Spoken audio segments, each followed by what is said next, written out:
بعض صحابہ رضی اللہ عنہم جو زیادہ عرصہ رسول کریم صلی اللہ علیہ وآلہ وسلم کے ساتھ رہے، انہوں نے بکثرت احادیث روایت نہیں کیں، بلکہ اپنے تحریری مجموعے احادیث کو بھی مشتہر نہیں کیا، صرف انہی روایات کو بیان کیا جن کے درست بیان کرنے کا انہیں پورا یقین تھا۔ اگرچہ علم کو چھپانا بھی منع اور گناہ ہے، اور اشاعت و ترویج علم ایک بہت بڑی نیکی ہے، مگر اس میں پوری احتیاط سے کام لینا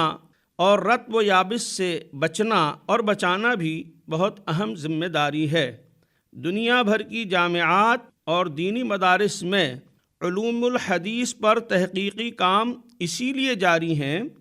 تاکہ صرف صحیح اور مستند احادیث کو بیان کیا جائے اور ان کا تحفظ کیا جائے، اور انہیں کسی بھی قسم کی فرقہ وارانہ ملاوٹ سے پاک رکھا جائے۔ اللہ کریم سے دعا ہے کہ وہ ہم تمام مسلمانوں کو بیان حدیث میں احتیاط سے کام لینے کی توفیق عطا فرمائے اور نور ہدایت سے استقامت علی الدین و خاتمہ بالخیر نصیب فرمائے۔ آمین بجاہ سید الانبیاء والمرسلین علیہ افضل الصلاۃ والتسلیم، وآخر دعوانا ان الحمد للہ رب العالمین۔